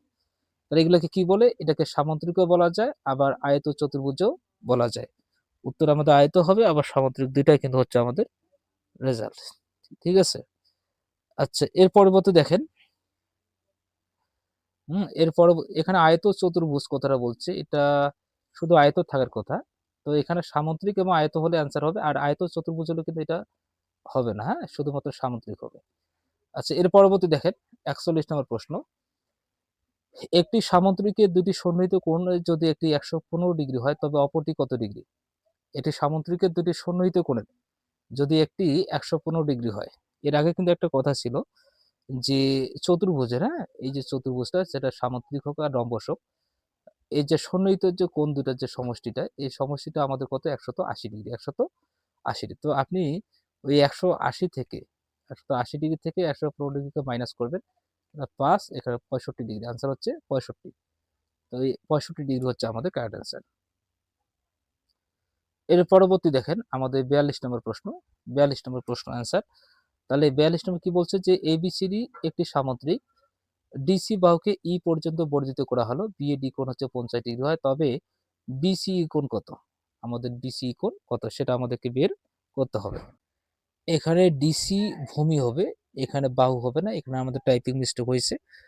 তো এই জন্য এবিসিডি একটি সামুদ্রিক, ডিসি ভূমিকে, এর ভূমিটা হচ্ছে আমাদের ডিসি। ঠিক আছে, তাহলে এটা এরকম হবে। এই চিত্রটা আমাদের আমাদের এখানে টাইপিং মিস্টেকের কারণে প্রশ্নটিতে সমস্যা হয়েছে। যে ডিসি ভূমিকে, এই যে ডিসি, তাহলে এটা হচ্ছে আমাদের এরকম। তাহলে এ বি সি ডি একটি সামুদ্রিক আর ডিসি হচ্ছে আমাদের ভূমি। তাহলে এ ডিসি এটা হচ্ছে বি, এটা হচ্ছে আমাদের বি। ঠিক আছে, এরকম। আর এটাকে ই পর্যন্ত বর্ধিত করা হলো, ই পর্যন্ত বর্ধিত করা হলে, হ্যাঁ, তাহলে বি এ ডি কোণ, বি এ ডি কোণ, এই যে কোণটা, এই কোণটা যদি আমাদের 50 ডিগ্রি হয়, এই কোণটা যদি আমাদের 50 ডিগ্রি হয়, তাহলে এটা কত? এখানে আমাদের টাইপিং মিস্টেকের কারণে এই প্রশ্নটি সমস্যা হয়েছে। এখানে 100 ডিগ্রি হবে, হ্যাঁ, 100 ডিগ্রি হলে যদি এটি 100 ডিগ্রি হয় যদি হয়, তাই এটা হচ্ছে আমাদের 100°। তাহলে এখানে বিসিই কোণ কত? তাহলে বিসিই কোণ, এই কোণটা আপনি 180 থেকে 100কে যদি মাইনাস করেন তাহলে 80° পাচ্ছেন। তাহলে 180 থেকে 100কে মাইনাস করলে 80, তো 80° হচ্ছে আমাদের কাঙ্ক্ষিত রেজাল্ট। এখানে টাইপিং মিস্টেকের কারণে প্রশ্নটাতে একটু সমস্যা হয়েছে। এর পরবর্তী প্রশ্ন, একটি ত্রিভুজের পরিসীমা, দেখেন একটি ত্রিভুজের পরিসীমা 45 সেন্টিমিটার, বাহুগুলোর অনুপাত এত হলে ক্ষুদ্রতম বাহু দৈর্ঘ্য কত? আপনি কি করবেন, 3টাকে যোগ করবেন, যোগ করে এটাকে ভাগ করবেন। তাহলে 45 ভাগ 3 5 হচ্ছে কত? 8, 8 7 হচ্ছে 15, 15 গুণন ক্ষুদ্রতম বাহুটা কোনটা? 3, 3 দিয়ে গুণ করো, তার 3 পূরণ কত? সরি, 3 পূরণ 45, 3 3 হচ্ছে 9, তার 9 সেন্টিমিটার। উত্তর হচ্ছে আমাদের 9 সেন্টিমিটার। এই ধাঁচের প্রশ্ন আসলে আপনি অনায়াসে কিন্তু করতে পারবেন। তাহলে কাজ কি, 3টার অনুপাতকে যোগ করে ওটা দ্বারা এটাকে পরিসীমাটাকে ভাগ করে যে ভাগফল পাবে ওটাকে ক্ষুদ্রতমটা দিয়ে গুণ করলে আপনি পাবেন। যদি বৃহত্তম হয় তাহলে 7 দিয়ে গুণ করবেন। এভাবে আপনি কিন্তু বের করতে পারবেন। এর পরবর্তী প্রশ্ন 44 নম্বর। এখন আমাদের প্রশ্ন নম্বর হচ্ছে 44। আমরা 44 নম্বর প্রশ্নটাকে কিভাবে সলভ করতে পারি। একটি ত্রিভুজের 3 বাহুর মাপের অনুপাত এত, পরিসীমা এত হলে দীর্ঘতম বাহু দিয়ে, ওই একই প্রশ্ন যে প্রশ্নটার কথা বলা হইলো। আপনি কি করবেন, 3টাকে যোগ করবেন, 5 6 হচ্ছে 11, 11 7 হচ্ছে কত? 18, 18 দ্বারা আপনি 198কে কি করবেন? ভাগ করবেন, ভাগ করে সবচেয়ে বড় যেটা বৃহত্তম 7 দিয়ে গুণ করবেন, গুণ করলে আপনি কিন্তু ফলাফল পাবেন। ঠিক আছে, এইভাবেই কিন্তু আপনি বের করতে পারবেন। এভাবে উত্তর হচ্ছে আমাদের 77 সেন্টিমিটার। উত্তর আমাদের বের হবে 77 সেন্টিমিটার। আচ্ছা, এর পরবর্তী প্রশ্ন 45 নম্বর। এখন আমাদের 45 নম্বর প্রশ্ন, যে একটি ত্রিভুজের কোণগুলোর অনুপাত এত হলে কোণগুলোর মান কত? ঠিক আছে, তাহলে আপনি কি করবেন, এই 3টাকে যোগ করবেন, 2 3 5, 5 আর 4 হচ্ছে 9, 9 দ্বারা আপনি কি করবেন, 180কে ভাগ করবেন, করার পরে প্রত্যেকটা অনুপাত এই একবার 2 দিয়ে গুণ করবেন। তো দেখেন 9 দুগুণ হচ্ছে 18, তাহলে একটা হচ্ছে 60°, একটা অলরেডি বের হলো 60°। আবার আপনি কি করবেন, 9 দ্বারা 180কে ভাগ করে আবার এখানে কি করবেন, 3 দিয়ে গুণ করবেন। ঠিক আছে, আবার আপনি কি করবেন, একইভাবে 4 দিয়ে গুণ করবেন। তাহলে এখানে 9 দুগুণ হচ্ছে 18, 20, তাই না? তাহলে 2 দিয়ে গুণ করলে তো 40 হয়, সরি এখানে 40, এখানে হচ্ছে 60, এখানে 60, 60 আর 40 কত? 60 আর 40 হচ্ছে আমাদের 100 হইলো, তাহলে বাকিটা হচ্ছে 80। তাহলে 60 40 80, মানে 40 60 80, উত্তর হচ্ছে আমাদের 40 60 80। এটা হচ্ছে আমাদের রেজাল্ট। আচ্ছা, এবার দেখেন যে একটি ত্রিভুজের 3 কোণ অনুপাত এত হলে ত্রিভুজটি কি ধরনের? তাহলে আপনি কি করবেন, সবগুলোকে যোগ করুন। তাহলে 3 দিয়ে 5 একে 6, তাহলে 180কে আপনি 6 দ্বারা কি করবেন, ভাগ করে 3 6 18 30, তাহলে 30, 30 গুণন 1 আপনি পাচ্ছেন 30, আবার 30 গুণন 2 আপনি পাচ্ছেন কত? 60, দুইটা যোগ করে হয়ে গেল কি 90, আর অপরটি তাহলে কি 90, তাহলে সেটা হচ্ছে সমকোণী ত্রিভুজ। কি ত্রিভুজ? সমকোণী ত্রিভুজ। অনায়াসে বের করতে পারবেন যে দুইটা যোগফল যদি 90° হয় তাহলে অপরটা তো অবশ্যই 90°, সেটা হচ্ছে আমাদের সমকোণী ত্রিভুজ, একটি কোণ সমকোণ। আচ্ছা, এর পরবর্তী 47 নম্বর প্রশ্ন, একটি ত্রিভুজের 3টি কোণ অনুপাত এত হলে কোণ তিনটিকে ডিগ্রিতে প্রকাশ করলে কোনটি সঠিক হবে? এটা আপনাদের হোমওয়ার্ক, এটা অবশ্যই আপনারা কিন্তু করতে পারবেন। একটি ত্রিভুজের 3 বাহুর অনুপাত এত, পরিসীমা এত হলে দীর্ঘতম বাহুর দৈর্ঘ্য কত? তো আপনি কি করবেন, যে সবগুলাকে কি করবেন, যোগ করবেন। 5 6 11 আর 7 হচ্ছে কত? 18, 18 দ্বারা 198কে কি করবেন, ভাগ করবেন। ভাগ করার পরে যে ফলাফলটা পাবেন, সবচেয়ে দীর্ঘতম বাহু 7, 7 দিয়ে গুণ করেন। 7 দিয়ে গুণ করলে কিন্তু আপনি রেজাল্টটা পাবেন, আপনি রেজাল্টটা পাবেন। এভাবে কিন্তু আপনি এই প্রশ্নটাকেও সলভ করতে পারবেন। এবার আমাদের 50 নম্বর প্রশ্ন, যে একটি চতুর্ভুজের 4 কোণ অনুপাত এত, বৃহত্তম কোণের পরিমাণ কত? 4 কোণের অনুপাত, তাহলে এখানে 4টি কোণে কিন্তু একটি চতুর্ভুজের 4টি কোণ অনুপাত এত দেওয়া আছে। আমরা জানি যে চতুর্ভুজের 4 কোণের সমষ্টি 360°, 360°। তা আপনি এখানে 2 2 দেখা যাচ্ছে না, তাই 2 একটাকে লিখবেন। তাহলে 1 যোগ 2 যোগ 3, তাহলে কত হচ্ছে? তাহলে 3 3 এ 6, তাহলে 6 দিয়ে এটাকে ভাগ করেন, তাহলে 6 10 এ হচ্ছে কত? 60, 6 10 এ 60, তাই না? আচ্ছা, তাহলে বৃহত্তর কোণ কোনটা? বৃহত্তর কোণ হচ্ছে 3, 1 অনুপাত 2 অনুপাত, ও চতুর্ভুজের কথা বলছে তাই না? তো চতুর্ভুজ বললে আমাদের 4টাকে যোগ করতে হবে, এটা তো ত্রিভুজ নয়। তাহলে এখানে সরি, এখানে 1 মানে 2 1 এ 3, 3 আর 2 এ 5, 5 3 4, 8, তাই না? আর 360, এখন 8 দিয়ে 360কে আপনি কি করবেন, ভাগ করবেন, ভাগ করার পরে এখানে 3 দিয়ে গুণ করবেন, তাহলে কিন্তু আপনি রেজাল্টটা পাবেন। ঠিক আছে, 8 দিয়ে আপনি কি করবেন যে 360কে ভাগ করবেন, ঠিক আছে? আচ্ছা, তাহলে এখানে ফলাফল আপনি পাবেন কত? 135 ডিগ্রি। উত্তর হচ্ছে আমাদের 135 ডিগ্রি। 135 ডিগ্রি হচ্ছে আমাদের রেজাল্ট। আপনি ক্যালকুলেশন করবেন যে 135 ডিগ্রি বের হবে, তাহলে আমাদের 135 ডিগ্রি হচ্ছে রেজাল্ট। ওই একই প্রশ্ন মনে হয় না? একই প্রশ্ন 2 বার। আচ্ছা, একই প্রশ্ন 2 বার। এবার দেখি আমাদের 52 নম্বর প্রশ্ন। যে অর্ধবৃত্তস্থ একটি ত্রিভুজের সূক্ষ্মকোণ দ্বয়ের একটি অপরটির দ্বিগুণ হলে ক্ষুদ্রতম কোণটির পরিমাণ কত? অর্ধবৃত্তস্থ একটি ত্রিভুজের সূক্ষ্মকোণ দ্বয়ের একটি অপরটির দ্বিগুণ হলে ক্ষুদ্রতম কোণটির পরিমাণ কত? আচ্ছা, তাহলে অর্ধবৃত্তস্থ, এই যে এটা হচ্ছে একটা অর্ধবৃত্তস্থ, এটা অর্ধবৃত্তস্থ। সূক্ষ্মকোণ দ্বয়ের একটি অপরটির দ্বিগুণ হলে, একটি অর্ধবৃত্তস্থ একটি ত্রিভুজের অর্ধবৃত্তস্থ কোণ কিন্তু এক সমকোণ, এটা খেয়াল রাখতে হবে। অর্ধবৃত্তস্থ একটি ত্রিভুজের সূক্ষ্মকোণ দ্বয়ের একটি অপরটির, তাহলে অর্ধবৃত্তস্থ কোণ এটাকে বলছে না, তাহলে এটা হচ্ছে আমাদের যদি একটা যদি হয় তাহলে এটা এরকম, এই যে এরকম হচ্ছে অর্ধবৃত্তস্থ একটি ত্রিভুজের সূক্ষ্মকোণ দ্বয়ের একটি অপরটির দ্বিগুণ, ক্ষুদ্রতম কোণটির পরিমাণ কত? তাহলে এটা তো হচ্ছে 90 ডিগ্রি, এটা কত? 90 ডিগ্রি। তাহলে একটি অপরটির দ্বিগুণ, তাহলে ক্ষুদ্রতম কোণটির পরিমাণ কত সেটা আমাদেরকে বের করতে হবে।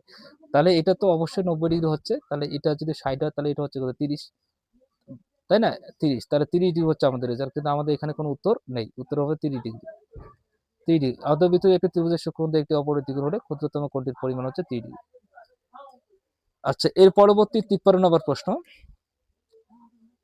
একটি অর্ধবৃত্তস্থ চতুর্ভুজের কোণ 90 ডিগ্রি হলে বিপরীত কোণটির মান কত হবে? একটি বৃত্তস্থ চতুর্ভুজের একটি কোণ এত ডিগ্রি হলে, এখানে অর্ধবৃত্তস্থ হবে না, শুধু বৃত্তস্থ হবে। সরি, বৃত্তস্থ লেখা আছে। একটি বৃত্তস্থ চতুর্ভুজের একটি কোণ 90 ডিগ্রি হলে বিপরীত কোণটির মান কত হবে সেটা আমাদেরকে বের করতে হবে। তাহলে এটা হচ্ছে একটা বৃত্ত, এই বৃত্তস্থ, এটা হচ্ছে কি? চতুর্ভুজ। এই বৃত্তস্থ চতুর্ভুজের একটি কোণ 90 ডিগ্রি হলে বিপরীত কোণটির পরিমাণ কত হবে? তাহলে বিপরীত কোণটির পরিমাণ কত হবে সেটা আমাদেরকে বের করতে হবে।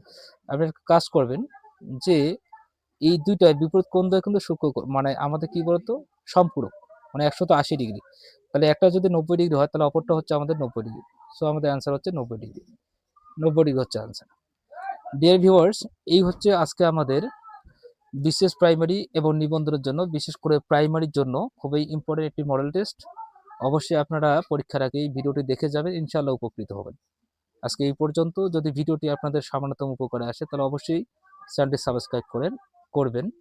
আর ভুল ত্রুটি থাকলে অবশ্যই কমেন্টে বলবেন, ইনশাআল্লাহ আমি পরবর্তীতে আরো সংশোধন হওয়ার চেষ্টা করব। আজকে এই পর্যন্ত। আল্লাহ হাফেজ।